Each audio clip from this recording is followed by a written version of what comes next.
young people have to, for example, fail and do something wrong, and the resilience comes from them being at a point of maybe, meltdown or suffering, or, like they're struggling or they're in pain because of that situation, but then being supported and coached through the whole, actually, that's all right, I'm going to help you. And then the next time you do it, you're not going to fail. Or the next time you do it, you're going to do it a bit better. And so that's kind of how we do resilience through the school.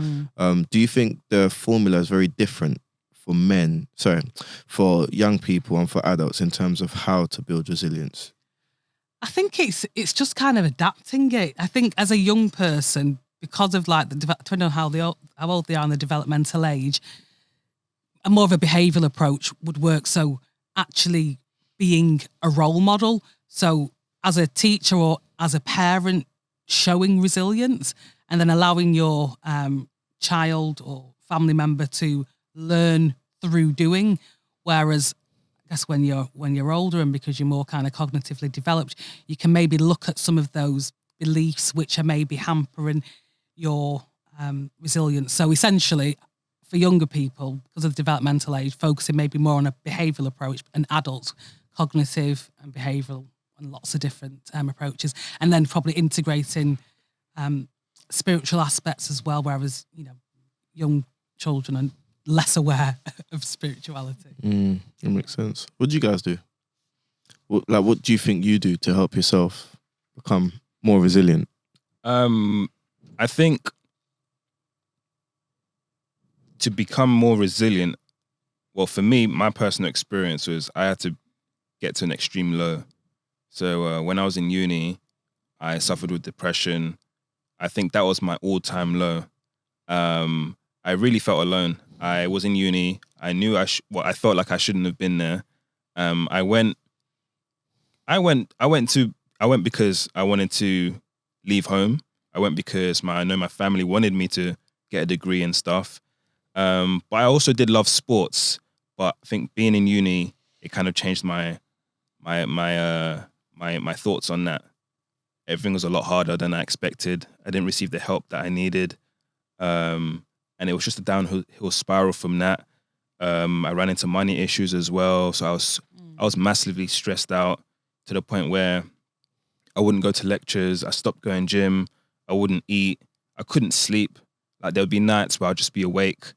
And yeah, I just wouldn't leave my room. And I really felt like things were over. Until the point where I decided I wasn't going to go back to uni. I told my parents that I had taken a gap year. I had no intentions of going back to uni. So I was staying at my auntie's place for a little bit. And every now and again, my mum would be like, oh, when are you going back to uni? Uni's starting up soon. I'd be like, oh yeah, it's fine. I've sent my application. It's just waiting to go through. I'm thinking, what can I actually do? There's no way I can go back. It ruined me. I remember just having headaches all the time, feeling sick. And I've got pictures of when I lost weight. And sometimes I look back at them and I'm like, damn, I've come so far. Wow. Then from uni, working at Amazon, that was another low. I was working night shifts. I was doing like 6 to 7 nights a week and wasn't getting much sleep, wasn't eating, wasn't doing anything I enjoyed, wasn't seeing family at all because when I'm awake, they're asleep and vice versa. And yeah, I think what got me out of Amazon is I got fired on my holiday. So I did a bit of extras work, so background in film and TV, and a job came through and I was like, you know what, I need to take this opportunity. It's something that I enjoy doing. I need to meet new people. I don't want to be stuck in this warehouse. So I had like 16 days holiday. So I booked the holidays off.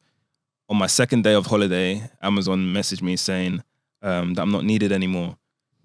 And, instead of like crying about it, I just said, this is an opportunity. This is the universe sending the message. I took it and I just kind of pursued with the whole extra stuff. And over time, like my confidence started coming back. As I was meeting new people, I just felt like more alive. I was making relationships here and there. Then opportunities were coming my way. Things progressively got better. I eventually told my parents that I wasn't going back to uni. They didn't take that too well. But it's only when the acting started picking up and, they see me on TV and stuff, they started supporting me, which is nice. And, they're bragging about me with family members. But that whole journey was me having to convince myself that I'm better than the situation that I'm in, and you know, I want better for myself, my situation, and knowing that there's a light at the end of the tunnel.